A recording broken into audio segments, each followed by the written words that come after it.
Los paseos y la actividad deportiva individual se permitirán de 6 a 10, y de 20 a 23 horas.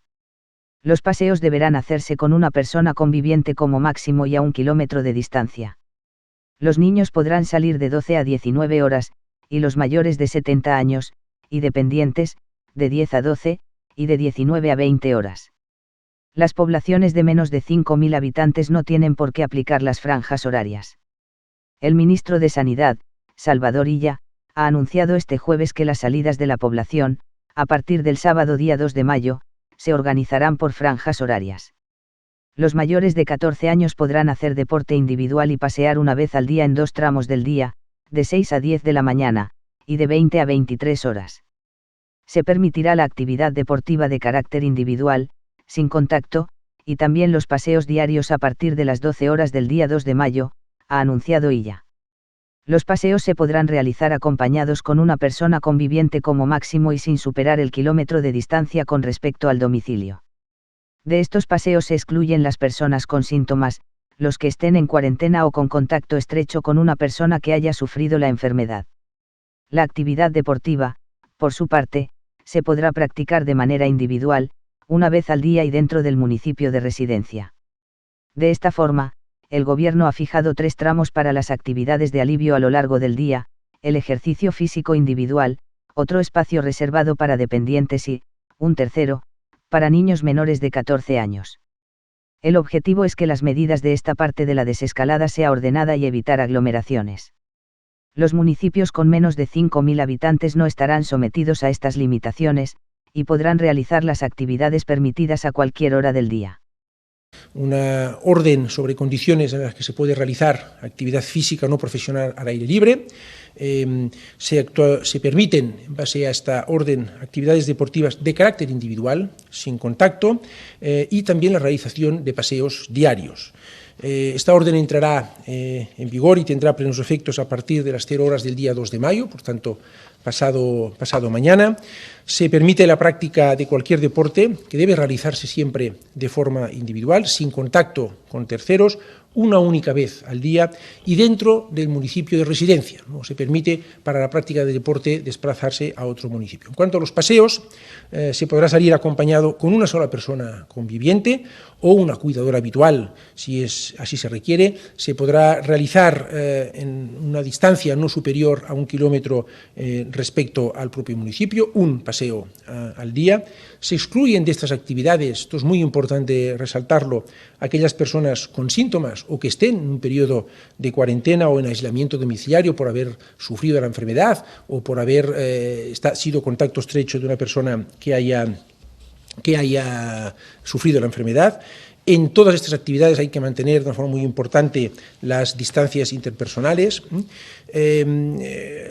Hay unas franjas horarias, esto también es muy relevante, que determina esta orden para cada una de esas actividades. En primer lugar, para la práctica de deporte individual y los paseos, estos se podrán llevar a cabo entre las 6 y las 10 de la mañana y entre las 8 y las 23 horas de la noche. Insisto, franjas horarias para hacer actividad física de carácter individual, sin contacto con terceras personas, y paseos con un conviviente. La actividad física en el propio municipio, los paseos con el conviviente a una distancia máxima de 1 kilómetro del domicilio.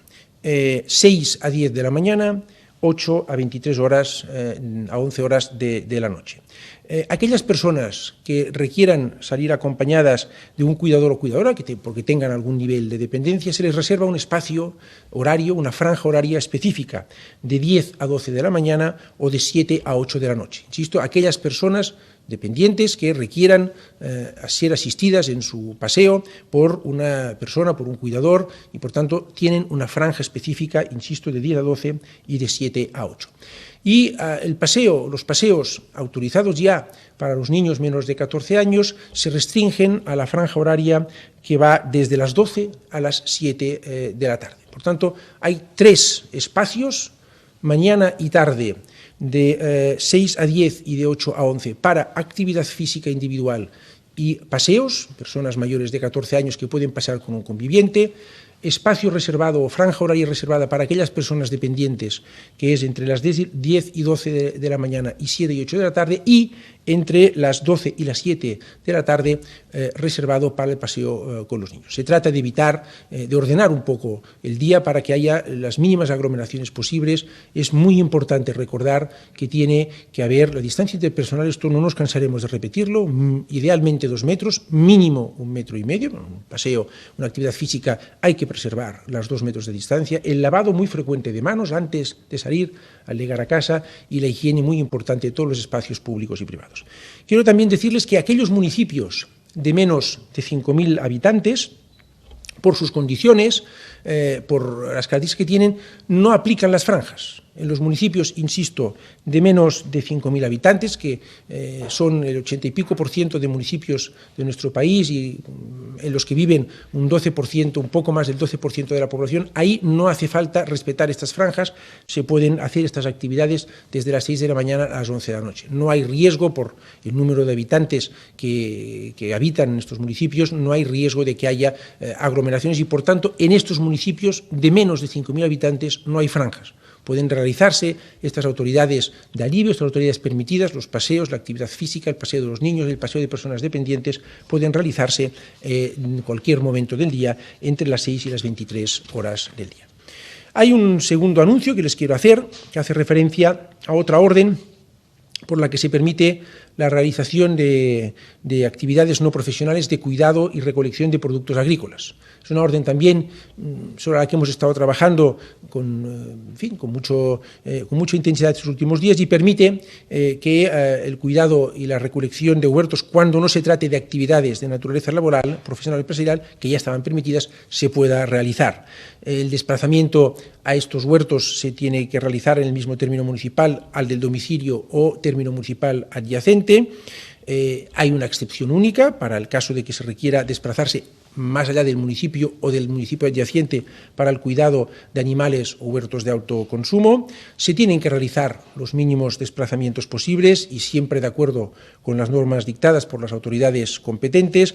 Los trabajos en el huerto en cuestión se realizarán de forma individual, salvo que se acompañe a personas con discapacidad o menores, y esta orden también entrará en vigor el sábado día 2 de mayo. Por tanto, 2 medidas de alivio en consonancia con la evolución que está teniendo la epidemia en nuestro país, afortunadamente una tendencia positiva.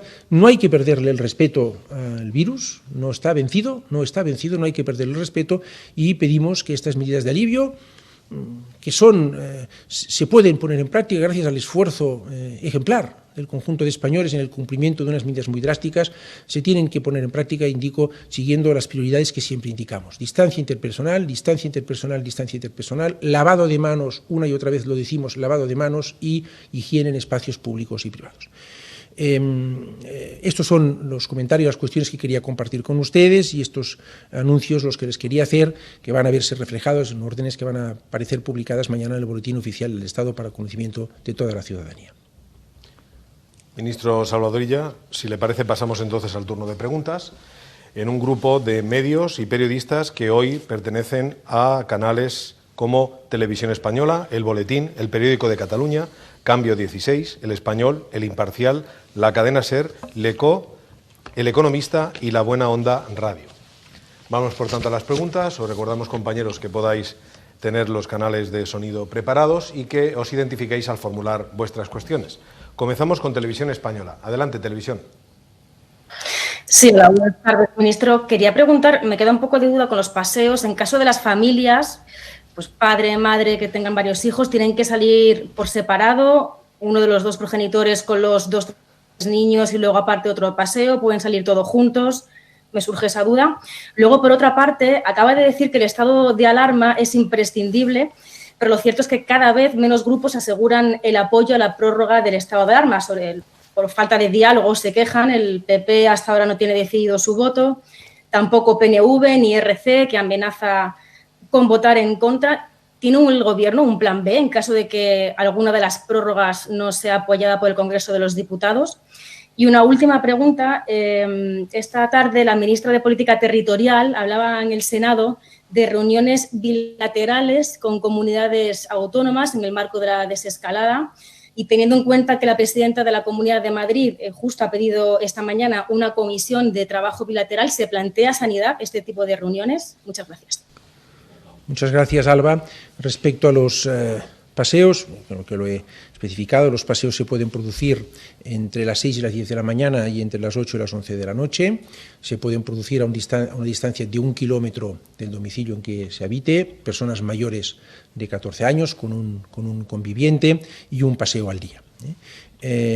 Los paseos con los niños siguen regulados en las mismas condiciones. Recuerden la regla de los 4 unos, simplemente se restringe la franja horaria para que no coincidan con las personas adultas, con las personas mayores. Esto es muy importante, que no haya coincidencia ni con las personas mayores ni con las personas dependientes.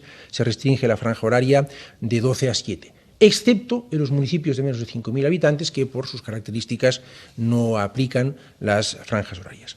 Respecto al estado de alarma, yo he sido muy claro y lo quiero volver a ser. El estado de alarma ha funcionado. Se ha beneficiado el conjunto de comunidades autónomas y el conjunto de españoles. Y yo creo que es un hecho objetivo. 14 de marzo, más del 35% de incremento diario de contagios. Tu último dato conocido, 6,0% de incremento. Si quieren ustedes, demos la media que tenemos como objetivo esta semana, 1%. Esto ha funcionado. Y para la fase de desescalada es imprescindible el estado de alarma. A partir de aquí, cada cual tiene que adquirir y asumir las responsabilidades y ejercerlas como entienda más conveniente. Pero el estado de alarma, en un proceso muy complejo de desescalado, donde hay que seguir, lamentablemente, restringiendo la libre circulación en algunos aspectos, en los que están previstos en el plan de sanidad, es imprescindible a nuestro juicio. Y respecto al anuncio que me comenta usted que ha hecho la ministra de Política Territorial, no conozco en sus términos exactos este anuncio, pero nosotros hemos venido siempre manteniendo una relación muy estrecha y muy cordial con el conjunto de comunidades autónomas, en reuniones a varias bandas, en el marco del interterritorial del Sistema Nacional de Salud. He dicho que nos hemos reunido 23 veces, esta semana 2 reuniones ya, y cuando ha sido necesario hemos hecho reuniones bilaterales y no hay ningún inconveniente, al contrario, en seguirlas haciendo si así lo solicita alguna de ellas o así lo considera oportuno. Ministro, continuamos con las preguntas. Son todavía 9 turnos de palabra. Si le parece, concentrar de nuevo la explicación de manera concreta sobre las franjas de las distintas horas en las que distintos colectivos podrán, a partir del día 2, realizar estas actividades, y continuamos inmediatamente con el boletín. Esté preparado y, si le parece, ministro, le invito a que podamos de nuevo concretar las franjas y los colectivos. El deporte individual, sin contacto con terceras personas, y los paseos para personas adultas de más de 14 años. Está la franja reservada a personas dependientes, que es entre 10 y 12 de la mañana y 7 y 8 de la tarde, y está la franja reservada para paseos de niños, que es entre 12 y 7 de las 12 y las 12 del mediodía y las 7 de la tarde, excepto en los municipios de menos de 5.000 habitantes. ¿Y lo de los mayores de 70 años? Los mayores de 70 años tienen que también pasear, ejercer su actividad de paseo en la franja reservada para personas dependientes, es decir, entre las 10 y las 12 y las 7 y las 8 de la tarde. Pregunta ahora el boletín. Adelante. Hola, buenas tardes. Soy Gustavo García, del Boletín. Una duda. El límite en los paseos de los adultos es de 1 hora, si no he entendido mal, y en las actividades deportivas no hay límite horario más allá de las propias franjas y tampoco de distancia. Y luego también quería saber si desde Sanidad se ha dado alguna indicación, alguna recomendación a los ayuntamientos en este nuevo escenario, si hay que abrir espacios verdes, cerrar el tráfico en algunas calles, si se ha dado algún consejo o alguna guía. Gracias. Gracias. Hemos limitado los paseos y la actividad física a la distancia de 1 kilómetro en el radio del domicilio y a la actividad física a no salir, no sobrepasar los límites del propio municipio. Los municipios, si lo consideran oportuno, pueden habilitar espacios o recomendar que se haga la actividad en espacios determinados. Si lo hacen, será, verdad, recomendable, en el sentido de que ayudará también a evitar aglomeraciones, que es siempre muy aconsejable que se eviten. Pregunta ahora el Periódico de Cataluña. Adelante. ¿Qué tal? Buenas tardes, ministro. 2 preguntas. Acaba de decir que ha funcionado el estado de alarma, pero si no pudiera prorrogarse por falta de apoyos, ¿Qué pasaría? ¿Estaría en peligro el plan de desescalada tal como lo está planteando su Ejecutivo? Y otra pregunta, ¿Zaragoza va a cortar el tráfico a avenidas grandes para facilitar el distanciamiento social durante las salidas de este fin de semana? ¿Recomienda usted que se haga en las principales ciudades también? Gracias. Bueno, pues respecto a la primera pregunta, gracias Pilar, me has formulado dos preguntas. Yo, en fin, no puedo más que constatar las cosas que he constatado. El estado de alarma ha funcionado en nuestro país. Recordar que el virus no está vencido, que no hay que perderle el respeto, y recordar que la desescalada, la transición a la nueva normalidad es un proceso muy complejo para el que no hay manual de instrucciones ni hoja de ruta previa y para el cual es necesario restringir la movilidad en los términos en que se prevé en el propio plan. A partir de aquí no le puedo decir nada más porque cada cual tiene que asumir las responsabilidades que le correspondan. Y respecto a el comentario que me ha hecho usted referido a la ciudad de Zaragoza, todo lo que sea habilitar, ordenar espacios públicos en las ciudades conforme las autoridades municipales lo entiendan más oportuno para limitar, evitar aglomeraciones, yo creo que es una medida muy recomendable y si se hacen no solo es bienvenido, sino que, en fin, yo lo quiero agradecer porque se trata de que todo el mundo pueda gozar, disfrutar de estas medidas de alivio con el mínimo posible de aglomeraciones y permitiendo que se guarde la distancia interpersonal, que se guarden las prioridades y las recomendaciones que hemos ido haciendo. Cambio 16, pregunta ahora. Adelante. Buenas tardes, ministro. Soy Juan Emilio Ballesteros, de Cambio 16. En efecto, no hay manual de instrucciones para afrontar la desescalada. Y usted ha dicho que solo tiene alguna certeza o que solo se van teniendo certezas. No sé si esa certeza está si el virus madruga o no. Desde luego a las 6 de la mañana no creo que se vaya a producir una salida explosiva. Al igual que existen cada vez más certezas de que la expansión del virus tiene que ver con la temperatura, el incremento de esa expansión, ¿se puede afirmar que se expande también con la contaminación? En ese sentido, Francia acaba de declarar que la bicicleta será la reina del desconfinamiento. Se ha hablado de que Zaragoza va a abrir algunas calles a los peatones, Barcelona cerrará el tráfico 44 calles.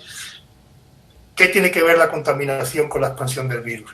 Y en cuanto, lo ha comentado también, la unidad que tiene que haber en torno al estado de alarma, que se está quebrando cada vez más. Las comunidades regidas por nacionalistas están pensando en si van a continuar apoyando al gobierno. Las comunidades del PP ya han dicho que lo tienen muy difícil. Incluso el socialista Javier Lambán ha llegado a decir, un poco,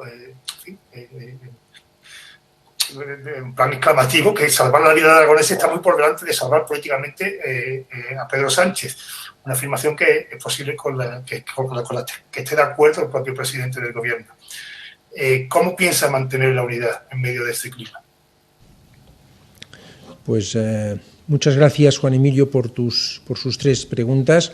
Efectivamente, no hay manual de instrucciones en el plan de desescalada. El Gobierno ha presentado un plan, venimos trabajando en él desde hace varias semanas, con un conjunto muy amplio de expertos. Se han analizado todas las propuestas que nos han hecho llegar las comunidades autónomas. El plan recoge alrededor de un 80% de las propuestas que nos han remitido. Se ha contrastado con todas las propuestas y planes que han hecho otros países europeos y de otras partes del mundo. Y hemos ido aplicando en esta fase cero algunas medidas de alivio. Hoy he dado a conocer la segunda y la tercera medida de alivio que el Gobierno va a decretar para este viernes día 2 y con respecto a las franjas horarias hemos hecho un esfuerzo para evitar que coincidan distintos colectivos en el espacio público, para evitar unas aglomeraciones que en nada ayudarían a seguir conteniendo el virus y nos ha parecido que para hacer deporte, pues, el que quiera levantarse temprano, a 6 de la mañana lo puede hacer, el que quiera puede hacerlo pues, en la segunda franja horaria que es de 8 a 11 de la noche. La climatología también en algunas partes del territorio pues, puede aconsejar pues, que se haga bien temprano por la mañana. Respecto a la temperatura y a la contaminación y a la relación que tienen con el coronavirus, hay estudios al respecto, pero según me informan a mí los responsables del Ministerio, los técnicos y expertos del Ministerio, no hay nada concluyente al respecto. Es verdad, por lo que me dicen, que algunos coronavirus se comportan con el calor, con la sequedad, con el calor, digamos, de una forma que remite el contagio, no sobreviven en buenas condiciones con esas características. Ojalá sea el caso de este virus, del SARS-CoV-2, ojalá sea el caso. Es verdad también que si uno analiza la evolución de la epidemia en nuestro país, puede constatar que las partes más calurosas de nuestro país tienen unos índices de evolución epidemiológica pues mejores que en otras partes donde no hay tanto calor. Pero, insisto, a mí no me trasladan que haya evidencia científica concluyente al respecto, como tampoco me lo trasladan por lo que hace referencia a la contaminación y los efectos que pueda tener sobre el coronavirus. Y respecto a la unidad, pues mire, el Gobierno no va a entrar en ningún tipo de reproches con nadie, ni con otras instituciones, ni con otras formaciones políticas, ni con otros colectivos. El Gobierno tiene un único adversario, que es el COVID-19, y está enfocado y centrado en ello. El presidente del Gobierno ha hecho reiteradas apelaciones a la mano tendida y a construir una unidad para combatir nuestro único adversario, que es el COVID-19, y para convocarnos todos los españoles a un esfuerzo colectivo de reconstrucción de nuestro país. A partir de ahí, cada cual es libre de tomar sus decisiones y de explicarlas al conjunto de los ciudadanos españoles, que tendrán que valorarlas. Es el turno ahora del Español. Adelante. Hola, ¿qué tal, ministro? Soy Alberto Prieto, del Español. Comenta usted que no hay manual de instrucciones, pero seguro que hay algunas instrucciones que podemos dejar claras, que en el periódico estamos queriendo informar de alguna cosa y no lo hemos conseguido. He preguntado en el Ministerio de Trabajo, en Economía y Economía, y ayer mismo en Sanidad, y tampoco me dieron respuesta. ¿Puede el ministro y autoridad delegada explicarme cuándo podrán retomar la actividad las obras menores no urgentes, es decir, las clásicas reformas?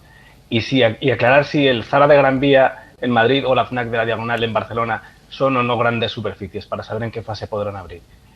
Quería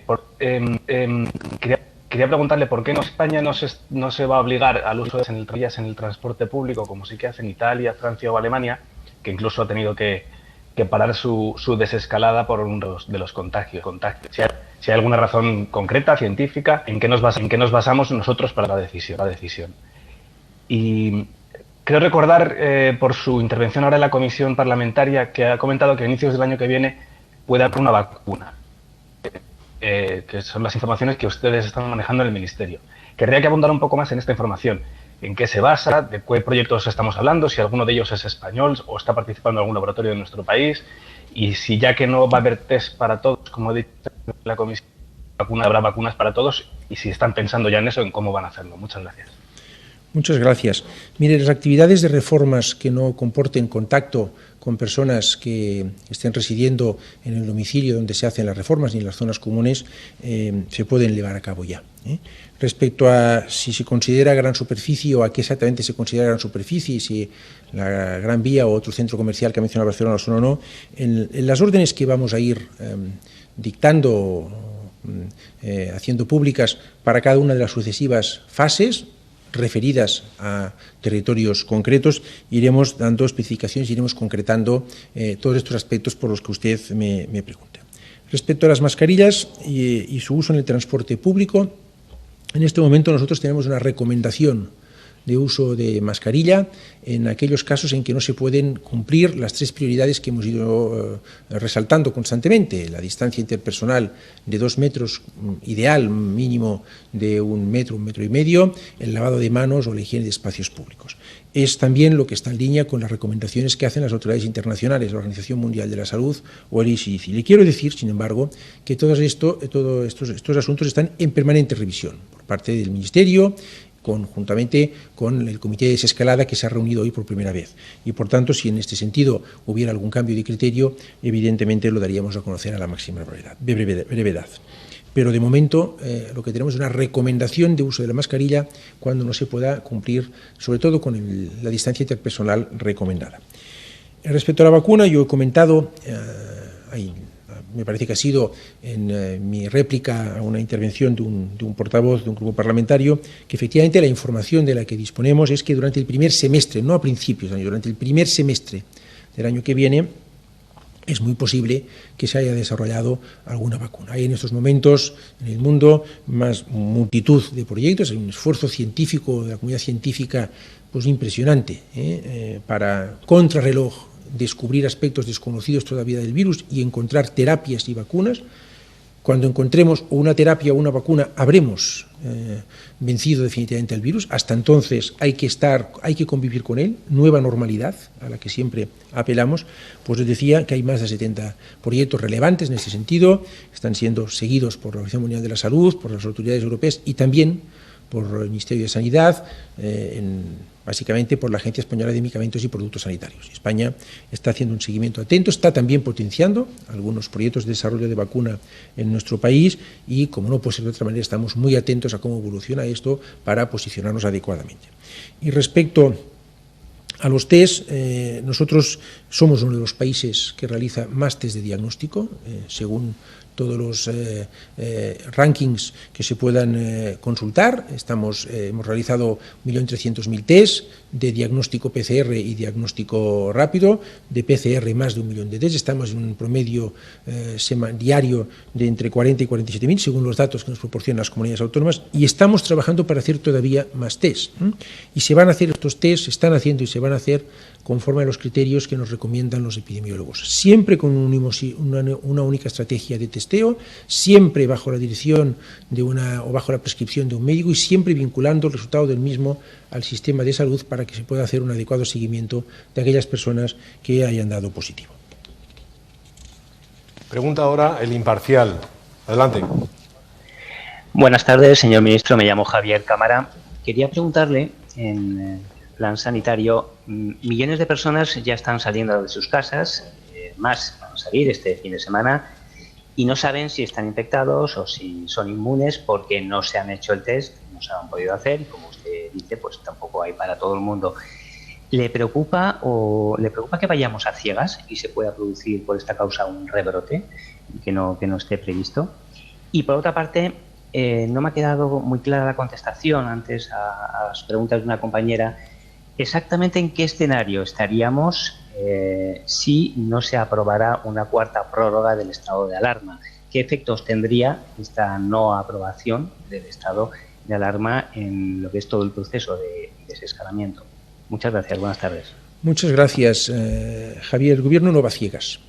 El Gobierno, cuando presenta un plan de transición a la nueva normalidad, es porque lo ha estudiado durante varias semanas, ha consultado a multitud de expertos, ha recogido todas las propuestas de las comunidades autónomas, lo ha contrastado con otros planes de otros países de nuestro entorno y tiene unos indicadores epidemiológicos que ustedes conocen porque diariamente se hacen públicos y son comentados y explicados por parte del doctor Simón, que indican una evolución muy clara de la epidemia. Le he dado un dato, pero hay más en los informes que hacemos cada día. Le he dado el dato del número de incremento medio de contagios, 35% a 0,6%, pero usted puede ver el incremento de UCIs, el incremento de hospitalizaciones, propio número de fallecidos, por cierto, a cuyos allegados y familiares expresamos, como siempre, nuestras condolencias. Puede ver también la incidencia acumulada en los últimos 14 días, y en los informes se ven las gráficas con un claro descenso.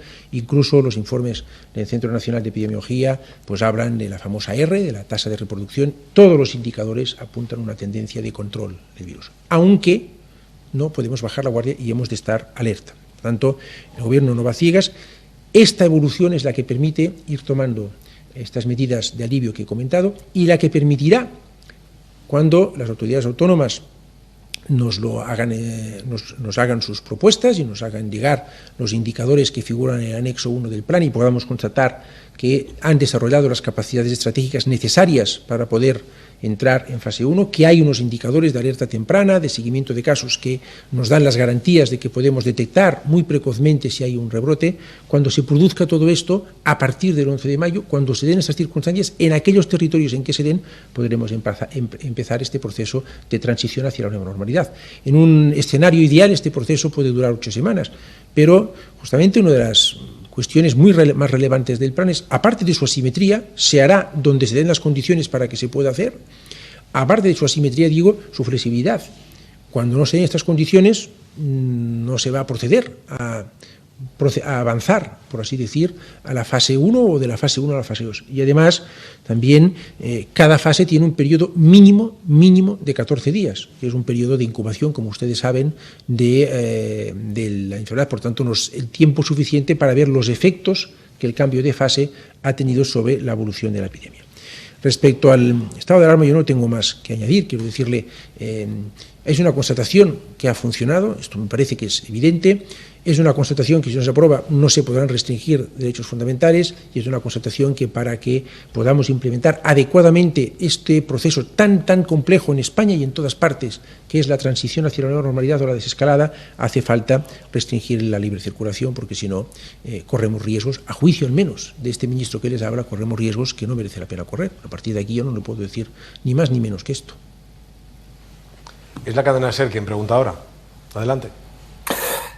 ¿Qué tal? Buenas tardes. Javier Carrera, de la cadena SER. Varias cuestiones, ministro, muy concretas sobre los umbrales mínimos para poder pasar de fase en este proceso de desescalada. ¿Cuándo van a publicarlos? ¿Cuáles serían? Y en ese sentido, Fernando Simón ha expresado esta mañana que es posible que la desescalada se retrase más en comunidades como Madrid y en Cataluña.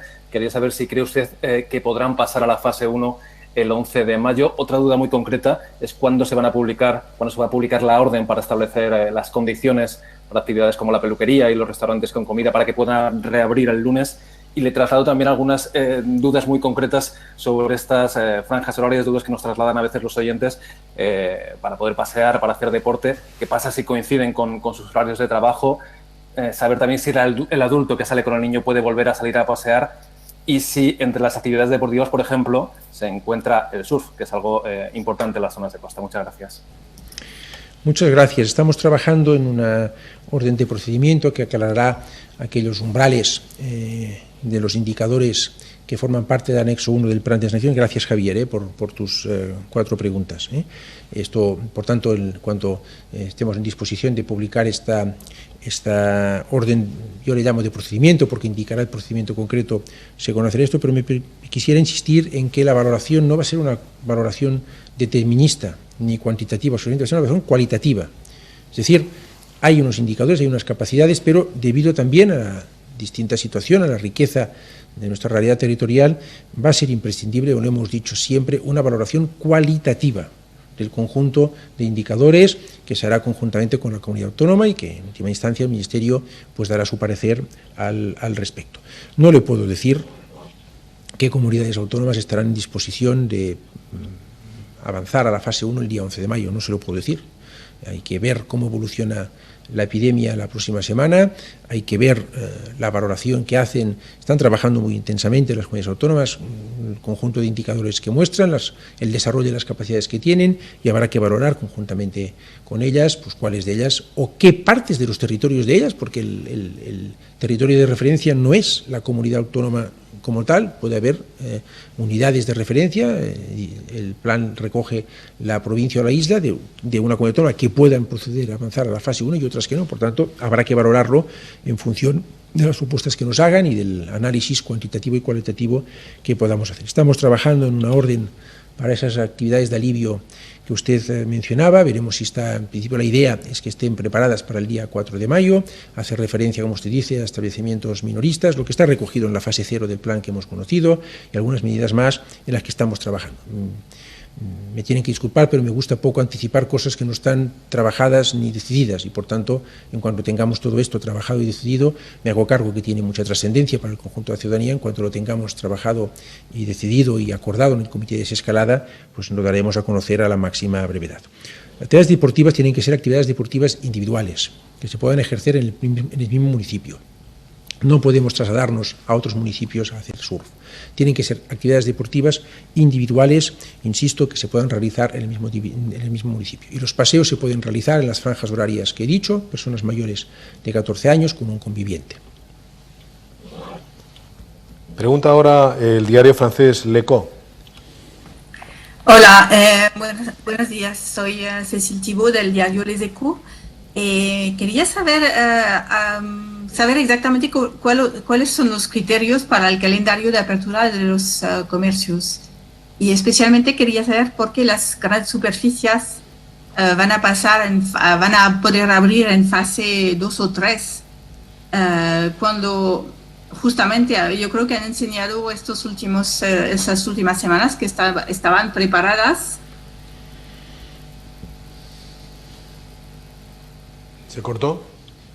Pero ha quedado inconclusa la pregunta. Si podemos recuperar la pregunta del ECO, lo hacemos, ministro. Y entonces, en todo caso, pasamos ahora al siguiente medio que estaba preparado y que sería el economista. Adelante, el economista. Hola, buenas tardes, ministro. Soy Francisco Sánchez, del Economista. Me gustaría, si puede repetir, cuántas personas van a salir a pasear y si va a haber límite de tiempo, tanto para hacer deporte como en los paseos. También me gustaría preguntarle si en el plan de transición se van a tener en cuenta aplicaciones para móviles a la hora de gestionar la epidemia. La Comisión ha explicado que solamente se tendrá en cuenta si aportan valor añadido y me gustaría preguntarle a qué se refería. ¿Se descarta, por tanto, un modelo como el de Corea o China? España no tiene capacidad para gestionar de esta manera la epidemia. Y también me gustaría trasladarle, Sanidad no está recomendando a las empresas realizar los test, pero algunas ya lo están realizando y no termino de ver la problemática para hacerlo ante un escenario para intentar volver a la normalidad. Si supone un gran problema, ¿quién debe regularlo o prohibir estos tipos de test? ¿El gobierno? ¿Las comunidades autónomas? Muchas gracias. Muchas gracias, Francisco, por tus 3 preguntas. Los paseos y la actividad física se pueden realizar entre las 6 y las 10 y las 8 y las 11 de la noche. Se puede realizar un paseo al día con un conviviente a 1 kilómetro del domicilio y la actividad física en el propio municipio. Vamos a la mayor brevedad. Yo creo que mañana mismo vamos a sacar una guía con todas las preguntas y respuestas posibles al respecto para que todos los ciudadanos, de una forma muy didáctica, puedan tener a disposición toda la información. Insisto, no quiero que, en fin, me parece que es relevante, municipios de menos de 5.000 habitantes no hay franjas. En estos municipios entendemos que no hay un riesgo de aglomeraciones por las propias características y el número de habitantes que albergan los municipios y, por tanto, en esos municipios, en España, digamos, más rural, no hay franjas horarias. Ahí, entre las 6 de la mañana y las 11 de la noche, digamos, siempre respetando, naturalmente, evitar aglomeraciones y respetando la distancia interpersonal, se puede salir a hacer estas actividades permitidas de alivio, niños, actividad física, paseo de adultos y huertos, a cualquier hora. Respecto a la transición y al uso de aplicaciones, hay multitud de aplicaciones al respecto. Yo lo que he dicho en la comisión y lo que reitero aquí es que estamos haciendo un esfuerzo juntamente con la vicepresidenta tercera de Economía y Inteligencia Artificial de conocimiento y seguimiento de todas las aplicaciones disponibles para ayudarnos en el combate contra el COVID. Lo único que he dicho es una cosa de sentido común, las vamos a usar si nos aportan un valor añadido. Utilizar una aplicación porque la utilizan otros países o utilizarla por utilizarla, pues no. La utilizaremos en aquella medida en que encaje con nuestra estrategia, que está diseñada en el plan de transición. Hemos especificado muy claramente qué buscamos en cuanto a detección precoz de casos, a seguimiento de contactos de ellos, en la medida en que estas aplicaciones faciliten el trabajo, ayuden a lograr estos objetivos, ningún inconveniente en usarlas. De hecho, ya hay muchas comunidades autónomas, el propio Gobierno ha sacado algunas aplicaciones que están sirviendo bien como vehículo de información, bien como vehículo de detección de casos probables. Por tanto, en la medida en que ayuden, pues lo haremos siempre respetando al máximo los derechos y las libertades de los ciudadanos. Y respecto a los test, yo quiero recordar, y agradezco su pregunta, Francisco, que hay una orden vigente del Ministerio de Sanidad que además hicimos después de comentarla con las comunidades autónomas y a petición de algunas comunidades autónomas, que indica que en España hay una única estrategia de testeo, equitativa, que no distingue entre si uno puede pagarse el test o no se lo puede pagar, o si uno trabaja en una determinada organización empresarial o no trabaja en una organización empresarial. Es una única estrategia de testeo dirigida por las autoridades sanitarias, en este caso por los responsables máximos de cada comunidad autónoma, conforme a unos protocolos que están también en permanente revisión, que indican a qué personas hay que realizar test de diagnóstico. Son las personas con sintomatología grave, leve o grupos de riesgo que indican esto, y estos son los criterios con los cuales hay que administrar los test. Y yo también quiero resaltar que ha habido, en este caso, profesionales deportistas profesionales que cuando se les ha ofrecido han dicho muy claramente: oiga, los test se tienen que hacer a quien dictaminen las autoridades sanitarias, y siempre los test se tienen que hacer bajo prescripción médica. y comunicando el resultado de los mismos a las autoridades sanitarias. Entonces, esta orden establece que aquellas organizaciones que dispongan de cualquier tipo de test de diagnóstico, bien sean PCRs, bien sean test de diagnóstico rápido, lo tienen que poner, si no lo han hecho ya, deberían de hacerlo inmediatamente, lo tienen que poner en conocimiento de la autoridad máxima de su comunidad autónoma y atenerse a las indicaciones que esta autoridad les dé en materia de testeo. Vamos ahora a La Buena Onda Radio, creo que es quien está preparado. Adelante. Sí, hola, buenas tardes, ministro. Soy Manuel Méndez de La Buena Onda Radio. Antes que nada, me gustaría saber si ya tiene los datos de una pregunta que le realicé el viernes 24 de abril, que iba referente al personal de limpieza de los centros sanitarios, si tiene contabilizado los contagios de los mismos y cuántos tenía contabilizados. En relación a unas nuevas preguntas sería, sabemos que hay una gran parte de la población española que tiene problemas económicos y muchos se encuentran en paro. ¿El gobierno tiene contemplado apoyarlos para que se realicen la prueba contra el COVID en caso de presentar síntomas? Lo pregunto porque la prueba es de alto costo y no cualquiera puede hacerse. Amén de esto, personas en situación de calle que hayan padecido la enfermedad se han contabilizado también dentro de los reportes que se dan a conocer sobre las cifras de enfermos. Y ya para finalizar mi intervención,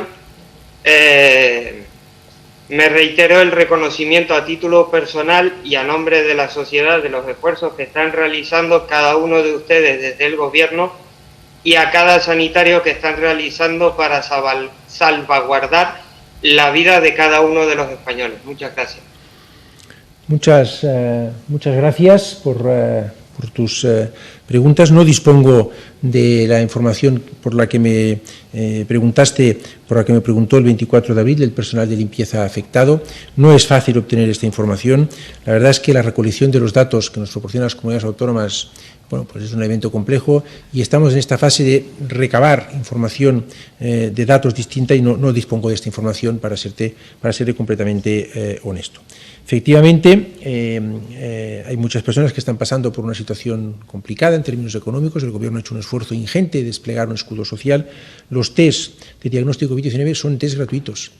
Y yo he leído, como usted, que si hay laboratorios, los test se hacen de forma gratuita en el Sistema Nacional de Salud, como no puede ser de otra manera, y así va a seguir siendo. Por eso insistimos que tiene que haber un único sistema de testeo de diagnóstico para aquellas personas que reúnen las condiciones para que se les administre este test y puedan ser diagnosticadas y, en caso de que den positivo, hacerse un seguimiento de la evolución de la enfermedad en ellos. Por tanto, insisto en esta idea. Todas las personas, con independencia de si están en centros de salud, en un hospital o en su domicilio, que tengan sintomatología compatible con el COVID, es decir, fiebre, tos, cansancio, algún tipo de afectación respiratoria, deben de ponerlo rápidamente en conocimiento de las autoridades sanitarias y se les administra a la mayor brevedad posible el test de diagnóstico para conocer si efectivamente están o no están afectadas de coronavirus. Y respecto a sus últimas palabras de reconocimiento, pues yo la verdad que se las agradezco de corazón, pero me va a permitir, ya lo hice la otra vez, que las traslade o las haga extensivas al conjunto del personal sanitario, al conjunto de los profesionales sanitarios de todo nuestro país, todo el personal que está trabajando en los sistemas, en los establecimientos sanitarios, por el enorme esfuerzo que han hecho, y también al conjunto de la ciudadanía española por su ejemplar comportamiento en estos días. Esto es una tarea colectiva. Es una tarea colectiva de todas y de todos con un único adversario, que es el COVID-19, y de momento las cosas, trabajando así, no nos van mal, aunque no hemos de bajar la guardia. Se cortó la comunicación, ministro, con l'ECO francés y creo que podemos recuperarla, aunque simplemente a través de audio, pero vamos adelante. Sí, hola, buenos días. No, era solamente, no sé si exactamente no se cortó mi comunicación, pero bueno, era para saber exactamente por qué las grandes superficies no podían abrir cuando ya habían enseñado que eran capaces, tenían que esperar para abrir cuando habían demostrado que estaban capaces de organizar los flujos de y las distancias entre las personas sin problema, ¿no? Quería saber qué contacto tenéis vosotros para establecer el plan con las asociaciones profesionales de gremios distintos, que sea hostelería o comercios, porque todo el mundo está descontento, parece, del sistema, que parece un no sistema. Muchas gracias, Cecil, por tu pregunta. Yo personalmente no he tenido contacto con la Asociación de Grandes Superficies, pero me consta que colegas del Gobierno han tenido contacto no con sino con muchos representantes de los distintos sectores económicos de nuestro país. Se ha hecho un trabajo, la verdad es que muy importante, sostenido en el tiempo, de más de 3 semanas, que ha coordinado la vicepresidenta cuarta de Transición Ecológica y Reto Demográfico, y que ha dado como resultado el plan que hemos dado a conocer. Es un plan pues, que fija un horizonte y es un plan, como hemos dicho, asimétrico, es un plan dinámico, es un plan flexible y es un plan gradual. No podemos, lamentablemente, poner todo en funcionamiento el mismo día. Hay que hacerlo gradualmente. El plan prevé 4 fases, 3 de ellas una duración de 14 días, para asegurarnos que la evolución de la epidemia, cuando se activa esta fase, conocemos que no perjudica o que no genera un nuevo brote, y el Gobierno ha tenido que hacer un ejercicio en la presentación de este plan de ordenar este gradualismo de la forma que ha parecido más lógica. Yo entiendo todas las opiniones que hay, son todas las que llegan al Gobierno, van a ser escuchadas y valoradas. El plan permite elementos de flexibilidad, en el sentido de que si también en algún momento se observa que se puede o que hay que variar alguna de las previsiones de cada una de las fases, se puede hacer, aunque, insisto, tiene que ser un proceso gradual y ordenado, y ahí yo apelo a la colaboración de toda la ciudadanía y de todos los sectores y las organizaciones empresariales y los trabajadores para hacer esto de la forma más ordenada posible, de la forma más correcta posible. Nos consta el enorme esfuerzo que han hecho muchos sectores económicos, muchas empresas, para anticipar ya cómo tendrán que organizar sus labores, en fin, la organización de sus actividades profesionales de forma que se puedan cumplir las prioridades que el Gobierno ha ido señalando, de distancia interpersonal, de higiene, en espacios comunes de las distintas espacios de trabajo, de lavado frecuente de manos. Esto es muy importante que se haga, incluso permitir de forma muy relevante el teletrabajo, la flexibilización de turnos para que la gente pueda incorporarse de una forma escalonada. Todo esto es la nueva normalidad, con la que tendremos que convivir hasta que no haya o una terapia o una vacuna. Entonces, está haciendo, yo lo quiero agradecer y insisto en que tiene que ser un proceso gradual. No debemos de perderle el respeto, quiero insistir en ello, al virus, y debemos de actuar, al menos el Gobierno lo hará así, es lo que les tenemos que insistir y que comunicar, lo hará siempre con mucha prudencia y con mucha cautela. Ministro, de esta manera habríamos llegado al final de la ronda de primeras preguntas, pero si me permite, hay varias que necesitan aclaración. Nos están pidiendo los compañeros si podemos dar de nuevo algún paso para formularlo, porque en la rueda de prensa se ha preguntado, aparte de la orden que va usted a firmar, sobre cuestiones relativas al estado de alarma, a las ayudas, a los test, de manera concreta, práctica, sobre la orden y los horarios. Hay compañeros que necesitan alguna precisión sobre cuestiones que invitamos, por ejemplo, a Televisión Española, que ha sido la primera que ha preguntado, casi, Alba, como un tren de escoba, si puede recoger algunas de esas preguntas y formulárselas al ministro para buscar esa aclaración.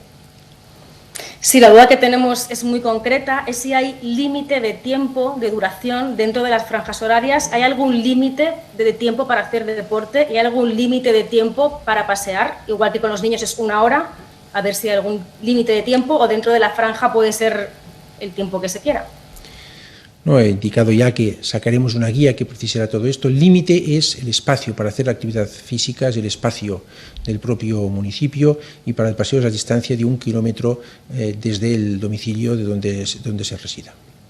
A la espera, por tanto, de esa guía que publicará próximamente la Secretaría de Estado de Comunicación, pedimos para finalizar la rueda de prensa, ministro, si es tan amable, que volvamos a recordar de manera esencial, concreta, las franjas horarias para el próximo sábado, también los colectivos, las personas a las que afecta cada una de esas franjas. Bueno, pues con mucho gusto. Las franjas son las siguientes. Para municipios de más de 5.000 habitantes, de 6 a 10 de la mañana y de 8 a 11 de la noche, se pueden realizar actividad física individual sin contacto con terceras personas y se puede, en el propio término municipal, y paseos personas de más de 14 años a 1 kilómetro de distancia del propio municipio. Se puede realizar de 10 a 12 y de 7 a 8. Aquellas personas que tienen algún tipo de dependencia o personas mayores de 70 años pueden realizar también paseos en esta franja horaria. Y los niños menores de 14 años pueden realizar sus paseos en los términos que ya se dieron a conocer entre las 12 horas y las 7 horas de la tarde. En municipios de menos de 5.000 habitantes no aplican estas restricciones o estas franjas horarias, sino que se puede realizar cualquiera de estas actividades entre las 6 de la mañana y las 11 de la noche. Les quiero recordar, como ya he insistido en varias ocasiones, que habrá mañana una guía disponible para que todos ustedes puedan consultar esto con todo detalle. Muchas gracias, ministro de Sanidad, Salvador Illa, y gracias a los medios participantes. Buenas tardes.